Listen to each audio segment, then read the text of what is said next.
Hello, everyone. My name is Alyssa. Welcome back to our podcast. We have Ricky here joining us again. From our last episode, we talked about how important two-way communication is in solving the sustainability issues around the world and in Taiwan. And for today's episode, we're going to talk mainly about, how Taiwan can tackle this issue and any future steps. So, yes, welcome back, Ricky. Thank you so much for having me back. It's a pleasure. Do you kind of want to talk more? I know last episode we briefly mentioned your background in working in Taiwan. Could you tell us more about, your organization, how it came to be, and, future steps for the youth that are watching? Yeah, sure. So I think I am involved in a variety of different projects. I think I have a more policy-oriented organization. I also have a more, locally rooted grassroots organization, and I'm also involved in an international project. So as I mentioned in the previous episode, for my own organization, the organization that I co-founded, it's called Climate Era Catalyst. We're trying to, essentially push for a Taiwanese equivalent of the Inflation Reduction Act. But for my other organization, the coalition that I'm running is called Taiwan Youth Climate Coalition. Mm-hmm. So basically, we're trying to mobilize more young Taiwanese to, maybe we can help them think more about climate. We can help them, research into climate. But the other thing that we want to do is to declimatize climate. What does it mean to declimatize climate? It's essentially to talk about climate, not necessarily using the words decarbonization or climate change, etc. Rather, we should tie climate policies and climate solutions with a variety of different issues, right? So how can we make climate policies and solutions relevant for people who are interested in housing problems, for people who are concerned about national security, for people who are focused on economic development? Only by diversifying the relevance of climate policies and solutions can we make this stick, and can we make this relevant, and can we get the buy-in from these different communities? So that is essentially what the coalition is doing. Can I ask a question? Sure. So about your organization and your the issues that you guys tackle. So it's not just one climate issue. It's a range of climate issues that you guys solve. I think it's more like the angle at which we tackle this issue. Oh, okay. So I feel like the conventional approach in the climate space is, looking at, for example, a Sankey diagram and being like, X amount of emissions or X percentage of emissions come from this source and that source, et cetera. And then taking a more science-based or technological approach to the problem. So it can oftentimes be quite technocratic, but I feel like what we're trying to do. So just to give you an example, we have developed this matrix, this spreadsheet with different demographics. So some of which I've mentioned: renters, scooter riders, house owners, small and medium-sized businesses, schools, etc. And then we're also trying to determine how can we help them, right? What kind of outcomes can we create for them?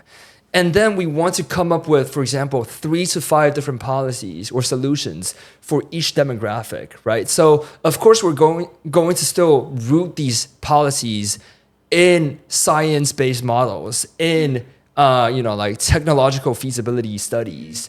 But I feel like this is a two-sided process of understanding the actual needs of the general public of different demographics, while also taking a more science-based approach to the issue.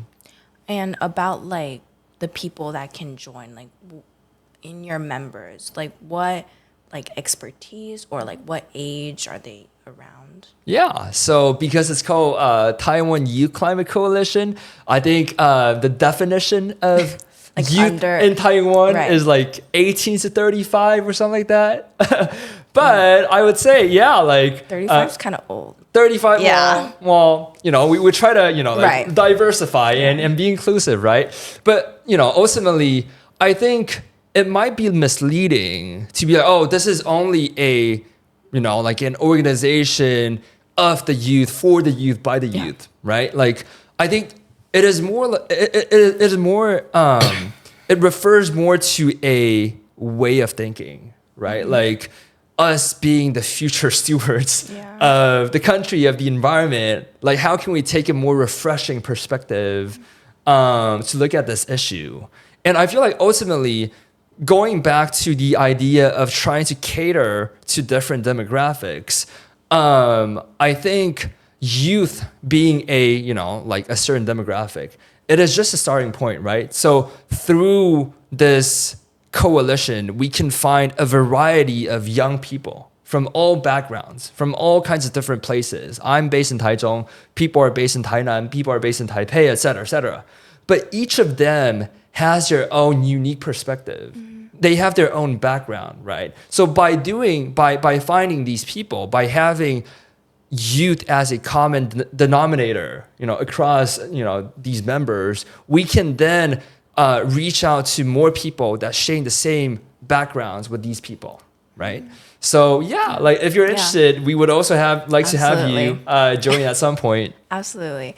And I feel like as a high schooler, being 17, I feel like there's not a lot of opportunities for, young advocates or people that are just generally interested in learning more about climate issues. Maybe it's geothermal, maybe it's wind, maybe it's solar. I just feel like there is a disconnect between, the professors, the people that have a lot of expertise, and, the people that are genuinely interested.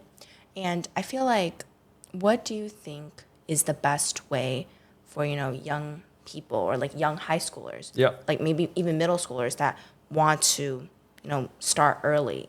They might just be like very curious about these topics. What advice would you give to like people that might be watching?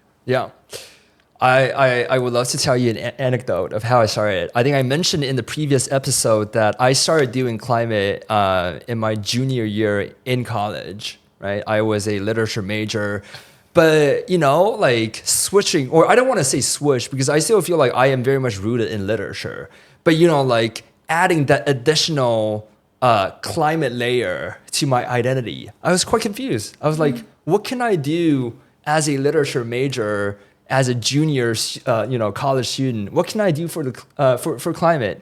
So the first project that I launched was actually a virtual travel project. So that was like during COVID. I was like, no one was really traveling. Maybe I can take advantage of this opportunity, to help make, like virtual traveling more palatable and hence reduce emissions of air travel, right? So I did a little pilot project. I actually gave a virtual tour to my Indian friends in Taichung. And then after the tour, I was like, what do y'all think? Like, are you more inclined to do virtual traveling? They're like, I actually want to visit more, right? Like I actually want to physically visit the place more, right? Wait, like virtual traveling like to different countries or? Yeah, like if you can incorporate AR or VR technologies and make it so immersive that you don't actually have to travel to the site anymore. But, like it turned out to be a fiasco. But I feel like it never hurts to keep trying. I feel like what's most important in the climate space is to just come up with all sorts of crazy ideas, to keep trying. I think that like when I started pondering about this IRA project, people told me I was crazy. People told me like, this is not pragmatic, this is not feasible. But I feel like this is the most successful, well, I don't want to say successful because we haven't really succeeded yet, but like this is the project that has gotten most traction in my experience so far. And, like beyond that, I also feel like what's really changed between now and like a few years ago was the fact that I've been more willing to just connect with people, right? I used to be very, very introverted. I feel like in the climate space, again, it doesn't hurt to talk to more people. It doesn't hurt to know more people, to try to expand your network. And I feel like the single most important factor in my work right now is the ability to find people who are relevant to my work and have them, introduce me to more organizations or more people, etc. Yeah. So branch out. Yeah. I think the advice of, just trying to reach out to professors or anyone that might be interested, like cold emailing, which is what I did. I love cold emailing. It's very scary, but I think that it's important that you kind of have this mindset that they also want to help you. Right. And there are opportunities that you can participate in. You just kind of have to look for them. For sure. Can I just add one more thing? I actually just had this conversation with with the members of the coalition yesterday. I think one of the most impactful things you can do as a private citizen or as a young person for climate, definitely you can eat less meat, you can drive less, you can use AC less. Right. But I actually feel like one of the most overlooked, one of the most underappreciated actions you can take is to attend public hearings, right?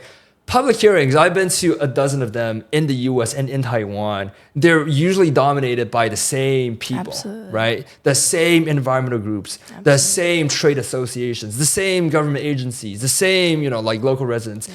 That's not a bad thing, consistency is great. But it also means that when you as a new person, when you as a newcomer to the space, bringing refreshing perspectives to the forum, to the public hearings. It's very valuable. Absolutely. Oftentimes it can have a outsized impact. It might even, have a determining impact on the final decision, right? So what I want to encourage my, the members of my coalition to do more is to, try to go to as many of these, right? Try to come up with thoughtful testimonies. Mm-hmm. Try to bring your own unique experiences into these topics. And I feel like that's one of the most high impact things that we can do as young people. Moving alongside this, moving away from all this advice, let's bring it back to, the episode previously where we talked about, the importance of communication. Mm-hmm. So how I like to start this episode is, the most important point that we're trying to convey is that conversation should be an ongoing process and not just something where you kind of tick the box, like a checklist where governments have to do this, inform these indigenous people. Right. And what happened recently, just last month, was the Taiwan Supreme Court actually ruled where an incident that happened in 2017, where, just to add context, basically what it said was originally the rule allowed for development of energy, like sustainable energy, on private lands, even though they were considered indigenous tribal lands. They just weren't defined, the definition wasn't clear enough. So what do you feel, on this topic, do you think this might be a turning point for the communication? This is definitely a watershed moment. I do feel like having more clarity in the regulations is absolutely crucial. I think ultimately, even with this ruling, you can imagine a scenario where it still gets very... Exactly. Bad faith actors can always, find loopholes or et cetera. And I don't necessarily think that, I think ultimately what's most important is to have very, very clear rules that are applicable to various different stakeholders, right? So again, back to what I was talking about in the previous episode, I think it's not only important to continue these engagements with local communities, it's also very important to communicate this with developers and understand how they can go through the permitting process, how they can do these engagements with local communities in a more effective way, under the structure that is ultimately conducive to the co-development of these projects. Right. Can I bring up a point? Sure. I believe that there's different models that we can get into later, but one of the models is where the governments are putting a step into, and we'll see everyone else at the next episode. Thank you.